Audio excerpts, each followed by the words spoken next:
Category ng construction ay 250. Ilang kailangan mo? 3 to 5. Pero ang baseline mo, 1 first aider for every 99 workers. So, yung 250 mo, 3 kagad yun. Kasi covered mo, parang 99.99 tapos 51 yun. So, 3 to 5. Sir, okay lang ba magsobra? 5 na natin. Mas maganda. Bakit? Malay mo mag-absent yung isang first aider. Meron kang alternate. So, yung first aider, magre-report kay nurse, ang requirement mo isang full-time. Ang sabi ng full-time, 8 hours per day, 6 days per week. So, si nurse may pahinga ng 1 day. Ibig sabihin, kailangan si first aider available kung mayroong operation. Kahit siya ang maiwan, walang problema.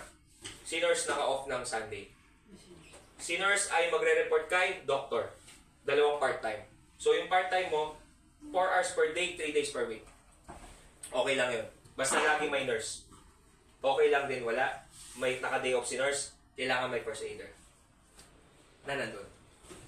Sir, hindi mo din-discuss si dentist. Hindi ka naman maglalagay ng dental clinic, di ba? Sabi dyan, kailangan mo ng memorandum of agreement sa nearby hospital. Kailan yun? Paano? Yan. Within 25 minutes travel time, not more than 5 kilometers away from the project site, kailangan meron kang written contract na pwede kang magdala ng pasyente anytime. Kailangan may dental capacity para ma-check up yung requirement ng dental. Ngayon, hindi ka magtatayo ng hospital sa site. Kung 250 ang manpower mo, 2 bed capacity, okay na tayo. Plus the medical equipment. Are we clear? Good. So, ibig sabihin, ang first aider mo, dapat standard ang training, recommendation. Nurse mo, may Bosch.